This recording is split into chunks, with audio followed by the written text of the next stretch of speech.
മലയോര മേഖലയിലെ ആദ്യകാല കുടിയേറ്റ കർഷകനായിരുന്ന വള്ളിക്കാപ്പിൽ ദേവസി എന്ന പാപ്പച്ചൻ്റെ 3 ആൺമക്കളിൽ ഇളയവനായ ബോബിൻ ഡി വള്ളിക്കാപ്പനോടും അദ്ദേഹത്തിൻ്റെ പ്രിയപത്നി മോളി ബോബനോടും ഒപ്പമാണെന്ന് കെ ന്യൂസ്. ഇവരാണ്, അല്ലെങ്കിൽ ഇതാണ് ബോബനും മോളിയും. തികച്ചും സാധാരണക്കാരായി സാധാരണക്കാരുടെ ഇടയിൽ ജീവിച്ച ഒട്ടേറെ അപൂർവതകളുള്ള അസാധാരണ വ്യക്തിത്വങ്ങളാണിവർ. നമ്മുടെ ഇടയിൽ ഇങ്ങനെ ഒരു മനുഷ്യൻ, ബോബിൻ എന്ന മനുഷ്യസ്നേഹി ജീവിച്ച് കടന്നുപോയി എന്ന് വരും തലമുറ അറിയാതെ പോകരുത്. അതുകൊണ്ടാണ് അദ്ദേഹത്തെ അറിയാവുന്നവർക്കും നേരിട്ടറിയാത്തവർക്കുമായി കെ ന്യൂസ് ഈ അഭിമുഖം ഒരുക്കിയിരിക്കുന്നത്. കരുവാരകുണ്ട് മലയോര മേഖലയിലെ ആദ്യകാല കുടിയേറ്റ കർഷകനായിരുന്നു പാവിലെ പാപ്പച്ചൻ മുതലാളി എന്നറിയപ്പെട്ടിരുന്ന വള്ളിക്കാപ്പിൽ ദേവസ്യ.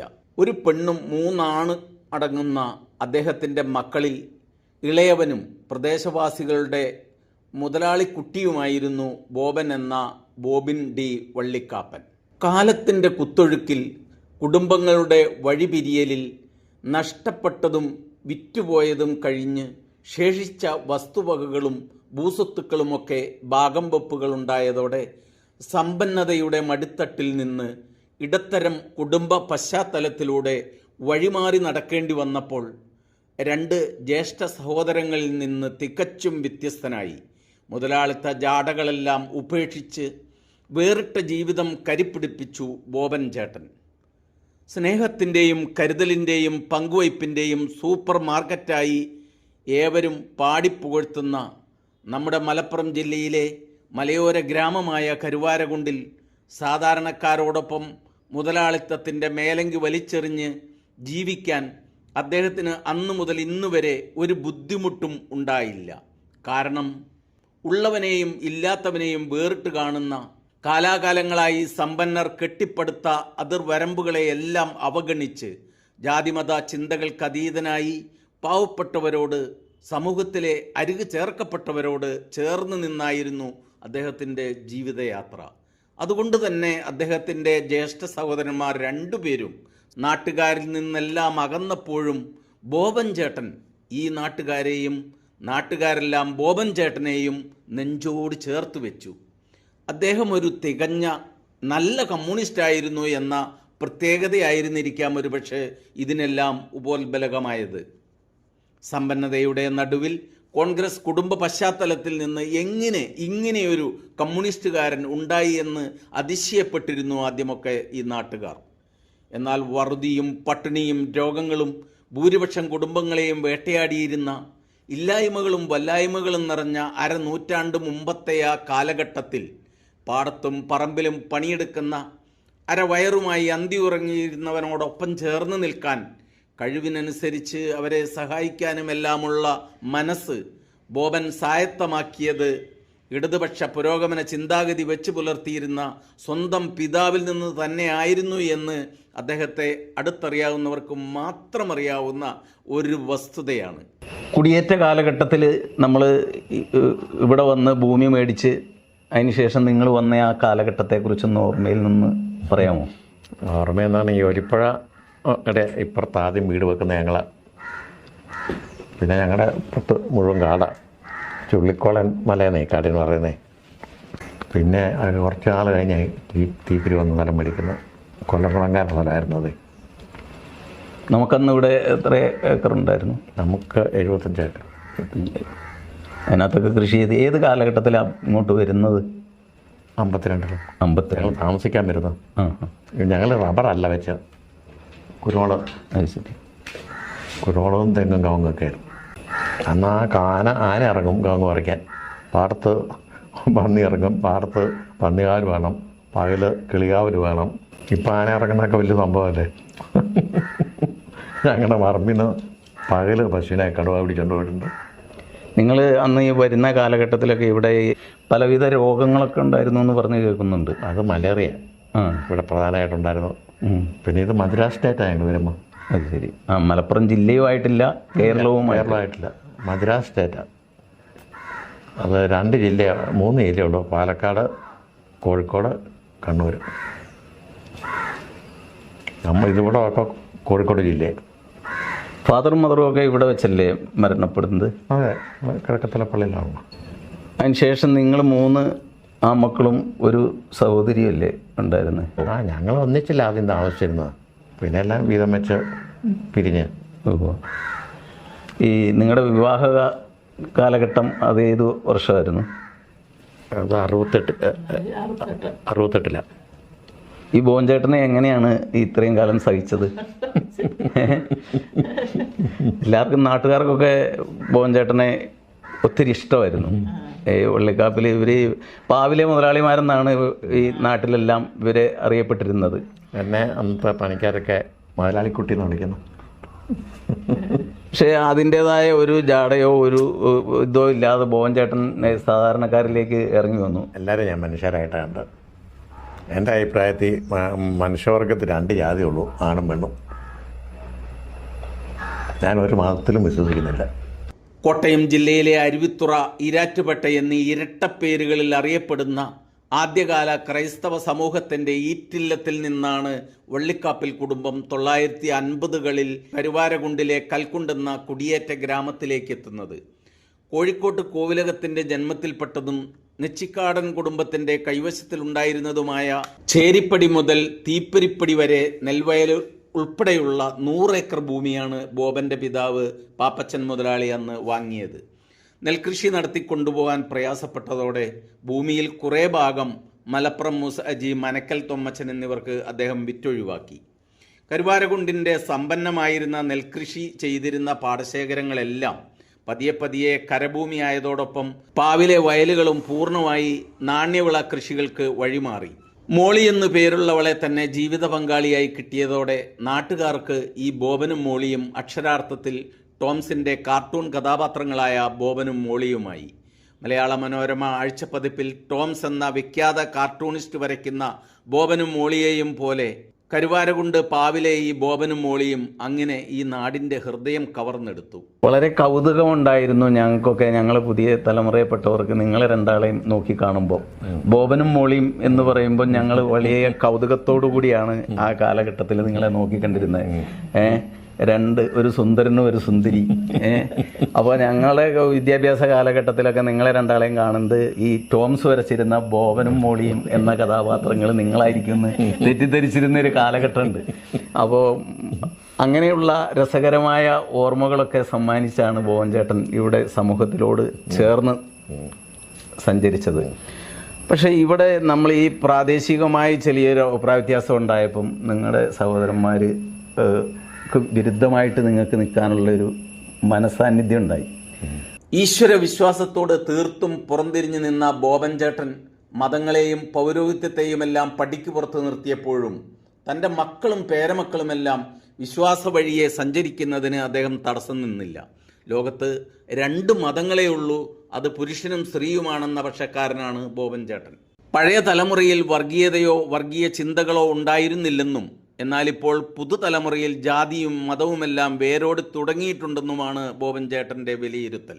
ഇപ്പം ഞാനൊക്കെ സ്കൂളിൽ പഠിക്കുന്ന കാലത്ത് എൻ്റെ ചാൻ ചോദിക്കും, നിൻ്റെ അടുത്ത് ആരായിരിക്കുന്നത് ചോദിക്കും. ഞാൻ പറയും കൃഷ്ണനോ അല്ലെങ്കിൽ എൻ്റെ രാമനോ എന്ന് പറയും. ഇപ്പോഴത്തെ 1ാം ക്ലാസ്സിൽ പഠിക്കുന്ന കൊച്ചിനോട് ചോദിച്ചാൽ പറയും എൻ്റെ അടുത്തൊരു മുസ്ലിം കുട്ടി. അപ്പം 1ാം ക്ലാസ് തൊട്ട് വർഗീയത വളർന്നു വരിക, അത് നമുക്ക് ഭാവിയിലോട്ട് ദോഷം. എന്നെയൊക്കെ സംബന്ധിച്ച് അതിനാണ് ഞാനെല്ലാം രക്ഷപ്പെടും ഇവിടുന്ന്. പുതിയ തലമുറയോട് എന്താണ് ബോബൻചേട്ടന് പറയാനുള്ളത്? രാഷ്ട്രീയം, മതം, വിശ്വാസം എങ്ങനെ എല്ലാ കാര്യങ്ങളിലും പുതിയ തലമുറ ഈ അമിതമായ മതചിന്ത പാടില്ല. എല്ലാവരും മനുഷ്യരാണെന്നുള്ള ചിന്തയാണ് വേണ്ടി. സൗഹാർദ്ദം. സത്യം പറയുകയാണെങ്കിൽ 2 ജാതിയുള്ള ആണും പെണ്ണും, ബാക്കിയൊക്കെ നമ്മളുണ്ടാക്കിയ ജാതികൾ. കേരളത്തിൽ 14 ജില്ലകളുള്ളതിൽ മലപ്പുറം ജില്ലയാണ് പരസ്പര വിശ്വാസത്തിൽ അധിഷ്ഠിതമായ മതസാഹോദര്യം കാത്തുസൂക്ഷിക്കുന്നതിൽ മുന്നിൽ നിൽക്കുന്നത്. അതായത് മനുഷ്യസ്നേഹികളുടെ സ്വന്തം നാടെന്നാണ് ബോബൻചേട്ടൻ പറയുന്നത്. എൻ്റെ അഭിപ്രായത്തിൽ പറയുകയാണെങ്കിൽ 14 ജില്ലകളിൽ മലപ്പുറം ജില്ലയാണ് ഏറ്റവും നല്ല വർഗീയതയില്ലാത്ത ജില്ല. അറിയാമോ? സമാധാനവും എല്ലാം തമ്മിൽ അങ്ങോട്ട് സ്നേഹമൊക്കെ ഉള്ള ഒരു ജില്ലയാണ് മലപ്പുറം ജില്ല. പക്ഷേ പുതിയ തലമുറയ്ക്ക് മാറ്റം വന്നുകൊണ്ടിരിക്കുക.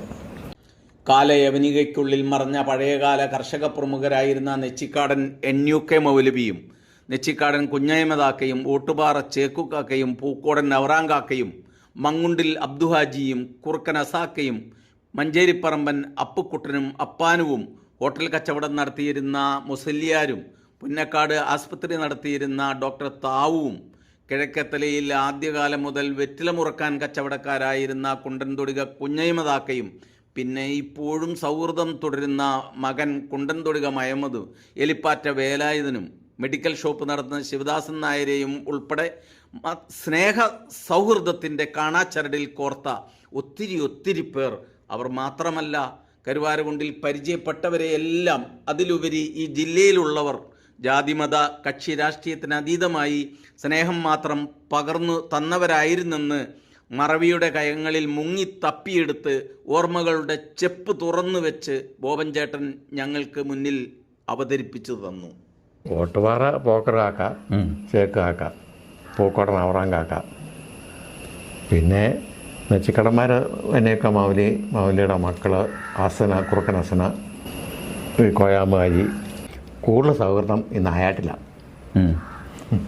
നായാട്ടിലാകുമ്പോൾ ഞങ്ങളെല്ലാവരും കൂടെ കമ്പനി കൂടിയല്ലേ പോകുന്നത്. ഞങ്ങൾ 3 ദിവസം പോയി പൂമ്പനി താമസിച്ച ഞാനും എൻ്റെ ഏട്ടന്മാരും ഈ വാപ്പു, നെച്ചിക്കടം വാപ്പു, അങ്ങനെയുള്ളവരെല്ലാം കൂടി കോയാമാജിയുടെ മുഹമ്മദ്, അബ്ദു. പിന്നെ ഞാൻ പോയി മിക്കവാറും വർത്തമാനത്തിന് പോയി ഇരിക്കുന്ന സ്ഥലം മറ്റേ നമ്മളെ കൊണ്ടംതൊടി, അവിടെ എൻ്റെ വലിയ സുഹൃത്താണ്. അവർ നമ്മുടെ കുടിയേറ്റ കാലഘട്ടത്തിൽ തന്നെ അവിടെ ഉണ്ടായിരുന്നൊരു കച്ചവടക്കാരാണ്. എല്ലാവർക്കും ഈ കുണ്ടംതൊടിക്ക് ഒരു പ്രത്യേകതയുണ്ട്. കുണ്ടംതൊടിക എന്ന് പറയുന്നത് ഒരു അടയാളമായിരുന്നു. മലബാറിലേക്ക് വരുന്നവർക്കെല്ലാം പറഞ്ഞു കൊടുക്കാൻ ഇന്നടത്തുണ്ടാവും. അല്ലാതെ അന്ന് ഫോണും സൗകര്യങ്ങളൊന്നും ഇല്ലല്ലോ. അന്ന് പിന്നെ കറണ്ട് ബില്ല് പോലും പുള്ളി ഏൽപ്പിക്കുന്നു. അതെ. പുള്ളി അടയ്ക്കുന്നു. ഞങ്ങൾ വരുമ്പോൾ 2 കടയുള്ളൂ കിഴക്കത്തിലെ. ഒരു മുസ്ലിയാരുടെ ഒരു ഹോട്ടൽ, പിന്നെ പുണ്യനായരുടെ ഒരു പലചരക്കട. ആ പുണ്യനായരെന്ന് കേട്ടിട്ടുണ്ട്. അന്ന് ഈ ജാതി പറച്ചിലൊന്നും ഇല്ലല്ലോ, എല്ലാവരും മനുഷ്യരാണ്. ആ സൗഹാർദ്ദം ഇന്നും നിലനിൽക്കണമെന്ന് എൻ്റെ ആഗ്രഹം. മതങ്ങളെയും മതത്തിൻ്റെ പോഷകഘടകങ്ങളായ പ്രസ്ഥാനങ്ങളിലുമെല്ലാം കയറിക്കൂടാനും എങ്ങനെയും അധികാരത്തിൻ്റെ അപ്പക്കഷ്ണങ്ങൾക്ക് വേണ്ടിയുള്ള പരക്കം പാച്ചിലുമാണ് ഇന്നത്തെ കമ്മ്യൂണിസവും കമ്മ്യൂണിസ്റ്റുകാരുമെന്ന് പറയുമ്പോൾ, കമ്മ്യൂണിസത്തെയും കമ്മ്യൂണിസ്റ്റ് നേതാക്കളെയും നെഞ്ചേറ്റിയ ഒരു യഥാർത്ഥ കമ്മ്യൂണിസ്റ്റിൻ്റെ നിരാശയിൽ നിന്ന് ഉടലെടുത്ത നഷ്ടബോധത്തിൻ്റെ നേർചിത്രമാണ് അദ്ദേഹത്തിൻ്റെ കണ്ണുകളിൽ ഞങ്ങളപ്പോൾ കണ്ടത്. ചെറുപ്പം തൊട്ട് എനിക്ക് കമ്മ്യൂണിസത്തോടൊരു ആകർഷണമായി. പിന്നെ ഇപ്പോൾ കമ്മ്യൂണിസത്തെ കുറിച്ചുള്ള കാഴ്ചപ്പാട് എന്താണ്? ഇപ്പോഴത്തെ കമ്മ്യൂണിസ്റ്റുകാരെ പറ്റി എനിക്ക് വലിയ അഭിപ്രായം ഇല്ല. യഥാർത്ഥ കമ്മ്യൂണിസ്റ്റ് എന്ന് പറയാൻ പറ്റില്ല. യഥാർത്ഥ കമ്മ്യൂണിസ്റ്റ് എന്നില്ല. പാലോളി ഇപ്പം ജീവിച്ചിട്ടുണ്ട്, പുള്ളി ഒരു യഥാർത്ഥ കമ്മ്യൂണിസ്റ്റാണ്. എൻ്റെ അഭിപ്രായം, ഞാൻ ഇഷ്ടപ്പെട്ടിരുന്ന EMS Namboodiripad, TV Thomas, AK Gopalan, ഇവിടെ കുഞ്ഞാലി, ഇവരൊക്കെ യഥാർത്ഥ കമ്മ്യൂണിസ്റ്റുകാരാണ്. ഇന്ന് കമ്മ്യൂണിസ്റ്റുകാർ പള്ളി കമ്മിറ്റിയിലുണ്ട്, അമ്പല കമ്മിറ്റിയിലുണ്ട്, വേദപാഠം പഠിപ്പിക്കുന്നു, മദ്രസ പഠിപ്പിക്കുന്നു. മതപരമായ പാഠമൊന്നും പാടില്ല. എനിക്ക് അഭിപ്രായമില്ല. കമ്മ്യൂണിസ്റ്റുകാരുടെ മതം പാടില്ല. എല്ലാം ബിസിനസ്സാണ് രാഷ്ട്രീയം എന്ന് പറയുന്നത്. സഹായം ആവശ്യമുള്ളവരെയെല്ലാം കണ്ടറിഞ്ഞ് സഹായിക്കാൻ ആഗ്രഹിച്ചതുപോലൊന്നും സാധിച്ചിരുന്നില്ല. അതുകൊണ്ട് തന്നെ മരണശേഷം തൻ്റെ മൃതശരീരം മെഡിക്കൽ കോളേജിലെ വിദ്യാർത്ഥികൾക്ക് പഠിക്കാനായി വിട്ടുകൊടുക്കാനുള്ള സമ്മതപത്രം കുടുംബാംഗങ്ങളുടെ സമ്മതത്തോടെ ഒപ്പിട്ട് ഏൽപ്പിച്ചിട്ടുണ്ടെന്നുകൂടി പറയുമ്പോൾ അവസാനം അതുകൂടി സമൂഹത്തിന് ഉപകാരപ്പെടട്ടെ എന്ന അദ്ദേഹത്തിൻ്റെ ആ വിശാല മനസ്കഥ നമ്മെ അത്ഭുതപ്പെടുത്തുന്നു. എൻ്റെ ശരീരം മരിച്ചു കഴിഞ്ഞ് മെഡിക്കൽ കോളേജിൽ എഴുതി കൊടുത്തിരിക്കുക, എൻ്റെ മക്കളെ കൊണ്ട് ഒപ്പിടിയിച്ച് അവർ പഠിക്കട്ടെ. അവർ പഠിക്കാന്ന് വെച്ചാൽ നമുക്ക് ഒത്തിരി മനുഷ്യരെ സഹായിക്കാനൊന്നും സാധിച്ചിട്ടില്ല. എൻ്റെ ശവം കൊണ്ടെങ്കിലും എൻ്റെ ശരീരം കൊണ്ടെങ്കിലും പിള്ളേരെ പഠിക്കട്ടെ. അവർക്ക് പറയാമല്ലോ, അതായത് കരുവാരത്തിൽ നിന്നൊക്കെ പഠിക്കുന്ന പിള്ളേരുണ്ടെങ്കിൽ പറയാം ഭവൻ ചേട്ടൻ്റെ. വറുതിയുടെയും പട്ടിണിയുടെയും ഒക്കെ കാലഘട്ടമായിരുന്നു കുടിയേറ്റ കാലഘട്ടം മലബാർ മേഖല പൊതുവെ. ആ കാലഘട്ടത്തിൽ പാവിലെ മുതലാളിമാരെന്ന് വിളിക്കപ്പെട്ടിരുന്ന ഒരു കുടുംബത്തിൽ നിന്ന് ബോബൻ എന്ന് പറയുന്ന ഒരു മനുഷ്യസ്നേഹി, എല്ലാവരും അത്ഭുതത്തോടു കൂടിയാണ് അദ്ദേഹത്തെ അന്ന് നോക്കിക്കണ്ടിരുന്നത്. പാവിലെ മുതലാളിമാരുടെ കൂട്ടത്തിൽ നിന്നൊരു മനുഷ്യൻ എന്നുള്ള രീതിയിൽ അയാൾ എല്ലാവരുടെയും തോളത്ത് കൈയിട്ട് എല്ലാവരുടെയും ഇഷ്ടപ്പെട്ട ഒരു മനുഷ്യനായി വന്ന് അങ്ങനെ ഇപ്പോൾ വിശ്രമ ജീവിതത്തിലിരിക്കുകയാണ്. അദ്ദേഹം നമുക്ക് തന്ന ഈ വാക്കുകൾക്ക് അദ്ദേഹത്തിനോടും മോളി ചേച്ചിയോടും കേനൂസിന് വേണ്ടി നന്ദി പറയുന്നു. കേനൂസിൻ്റെ ക്യാമറാമാനും എഡിറ്ററുമായ ജാബിറിനോടൊപ്പം ഉമ്മച്ചൻ.